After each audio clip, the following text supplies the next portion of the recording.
Döyüş sizə vacib buyuruldu. Halbuki o sizin xoşunuza gəlmir. Çox vaxt siz bir şeyi xoşlamırsınız. Halbuki o sizin üçün xeyirlidir. Çox vaxt isə bir şeyi sevirsiniz. Halbuki o sizin üçün pisdir.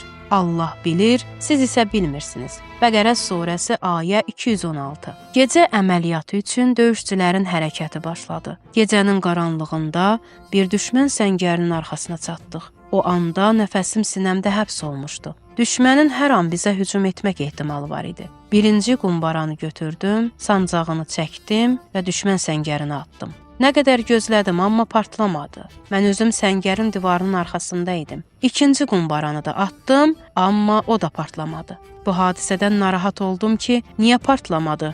Düşmən qüvvələri məhv olsun. Allah eləməsin, indi mənə hücum edəcəklər. Amma öz-özümə dedim ki, Allah doğrusunu bilir. Sonrakı dəqiqələrdə düşmən qüvvələri həmin məntəqədən geriyə çəkildi. Həmin səngərə daxil oldum, fənəri yandırdım. Tank əleyhinə qumbara atan silahın başlıqları və silah-sursat qutuları orada idi. Əgər qumbaralar partlasaydı, böyük bir partlayış meydana gələcəkdi və hətta mən özüm də şəhid olacaqdım.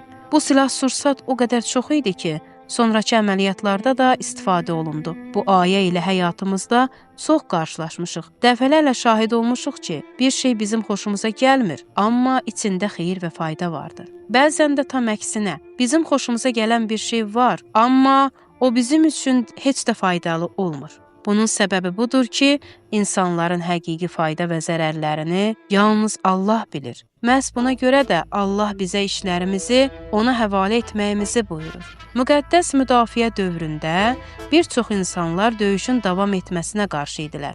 Lakin biz indi anlayırıq ki, həmin döyüş zamanı bizə böyük nemətlər və fürsətlər nəsib olmuşdu. Biz o dövrdə cavanların gücü ilə imkanlarımızı dərk etdik. İndiki raket düzəltmək bacarıqlarımız müqəddəs müdafiədəki müqavimətə borcludur.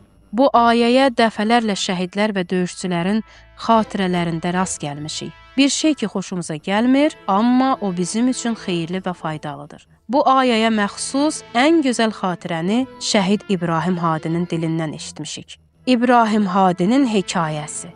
Fəthul Mubin əməliyyatı gecəsi. İbrahim Hadi batalyon komandiri idi. Ona məlumat verilmişdi ki, düşmən anbarı 10 kilometr məsafədə yerləşir, ora qədər irəliləyin. Bir batalyon da sizə kömək üçün gələcəkdir. İbrahim bu bölgəni tanımadığı və hətta oraya kəşfiyyata getmədiyi üçün buna müxalif idi. Amma kəşfiyyat üçün vaxt yox idi. Digər istiqamətlərdə əməliyyat başlamışdı.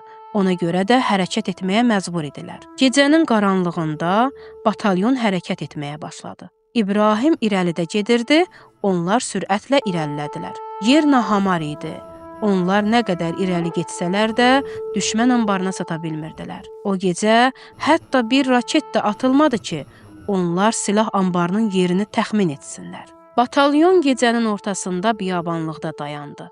Onlar düşmən ərazisində idilər və burada əsir düşmək ehtimalları çox yüksək idi. O an nə etməli idilər? Hər kəs İbrahimin yol göstərəcəyini gözləyirdi. Sonda İbrahim biyabanın bir küncündə səzdəyə getdi və Rəbbi ilə razı niyaz etdi. İbrahim dəfələrlə Həzrəti Zəhra salamullah əleyhaya təvəssül etməklə böyük düyünləri açmışdı. Səzdədən qalxdıqdan sonra batalyonun istirahət etdiyi yerin ətrafında yenidən axtarışa başladı. Birdən uzaqda bir torpaq təpəsi gördü və o istiqamətə doğru irəlilədi.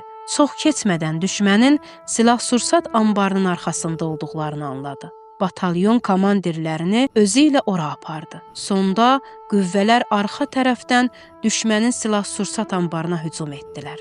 Düşmən ağır məğlubiyyətə düçar oldu və bu digər qələbələrin başlanğıcı oldu. Sonralar İbrahim dostlarına bu ayəni xatırladaraq deyirdi: Ola bilər bir şeyi sevməyək, amma o bizim üçün faydalı olsun və ya əksinə. O deyirdi, mən həmin gecə biyabanda itməyimizdən çox narahat idim. Amma bu Allahın istəyi idi ki, biz arxadan düşmənə hücum edək. Çünki düşmən qüvvələri silah anbarının digər tərəfində bizi gözləyirdilər. Əgər biz üz-üzə hücuma keçsəydik, çox sayda itki verəcəkdik. Lakin Allahın yardımı sayəsində az itki ilə və çox sayda düşmən əskəri əsir aldıq.